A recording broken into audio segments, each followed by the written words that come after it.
Filing your taxes in 2021 will be different this year. What do you need to know, and how can you avoid getting a less than expected return? Well, I spoke with a tax expert, has some great ideas and useful information for us. Let's take a look. Of course, many things are different this year in 2021, and filing your taxes will also be different than last year. Here to tell us more is Mark Seber, Chief Tax Information Officer at Jackson Hewitt. Mark, thanks for joining us today. Good morning. Good to be here. Very exciting time. So why is this tax season unparalleled to any other tax year? Well, it just is fitting that the tax return associated with the year that was 2020 will be kind of a reflection of 2020, the end-all Armageddon year of life years, and the tax return will kind of mirror that. Whether it's implications and impact to people's lives from the COVID pandemic, whether it's from the tax law bill changes that our elected officials tried to put into place to kind of help economically that will now be caught up on the tax return, whether it be the stimulus payments that we had not one but two sets of that'll need to be accounted for, or the unemployment or self-employment, or all that goes along with it, working from home. All that will catch up on the tax return. All of it has tax return implications, and all of it can be misstepped or a benefit overlooked and not taken or claimed. And there's not some other agency, not the IRS, not a state, not even a good tax pro that'll just make sure it's right without your help as a taxpayer. You have to give the tax pro your information, tell them about your life, provide your documents, and that will be the way to get the biggest tax refund. But there's a lot to know, a lot to watch out for, not just tax changes or life changes or COVID changes, but the combination of all three. And what should you do if you collected unemployment benefits last year?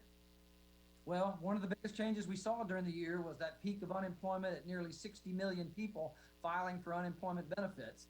And unemployment benefits are tricky on a tax return in a given year, but that this year there are 60 million people filing. There are a couple of law changes to help manage those. There were certainly some expanded federal and state unemployment benefit programs. They compound to make unemployment benefits particularly tricky on a tax return. I would start by saying unemployment benefits for most people are misunderstood. They are in fact taxable on a tax return. You pay taxes on them just like any other income. If you leave them off of your tax return by mistake, or just because you didn't get the statements in the mail in time, or didn't get all the statements this year, for example, since there's a multitude of programs, you can get caught up in an IRS reconciliation and get a notice and a penalty and interest. Even if you do put it on your tax return, most programs do not have withholding. You have to opt in to have tax withholding on unemployment benefits. And even if you do opt in, it's only at 10%. So not only is the income taxable, you also don't have much withholding tax paid in advance, if any at all. Thirdly, as I mentioned, there was a regular program, and then many states expanded that. Other states expanded and extended, and then the federal government came in with their own program, all administered through the state. So taxpayers may get one statement or two or three or more this year, and some they may even have to go to a website and download. So if you just get one unemployment benefit 1099-G in the mail, you need to make particularly sure that that has all of the stuff in it that applies to you and that you're not looking for some others. Because if you don't have them all, when you go see your tax pro, that can get left off. And also, it has a big impact on other credits, like the earned income tax credit, for example. Unemployment benefits, yes, are taxable, but no, they're not counted as earned income for purposes of computing the earned income credit. And so there can be a dramatic difference in earned income tax credit that about 27 million people get each year, about $6,600 in credit, if you don't report it correctly. And unemployment doesn't help. But a new tax law change does help. It allows you to go back to 2019 and gather that data. So unemployment benefits, taxable, withholding, multiple statements, impact on EITC, and the ability to claw back and use the 2019 data all make for a very confusing area for about 60 million people this year. It really does. How will those who may have been laid off, furloughed, or had any type of job change be impacted? Well, your tax return reports your income for the year, and all of those categories of people that you talked about, laid off, reduced hours, furloughed, fired altogether, or even in a different work environment, they're working from home, all can have implications to their tax return, the least of which is less income. You might pay less income tax. But if you have less income, you may very well qualify for other benefits you did not before, like the earned income credit, which has a pretty moderate threshold for who gets that. If your income moved down, maybe you get the earned income credit. Maybe you qualified for child tax credit of $2,000 a child for your dependent children, but maybe you phased out from high income last year. This year you may get that. Same for education credits. So income volatility, work volatility can have a dramatic impact, not all necessarily bad on a tax return, but certainly something to watch for. We also find that people who are laid off or furloughed, many millions of those people started their own part-time or side or gig business, driving or making masks or doing other creative ways to make ends meet.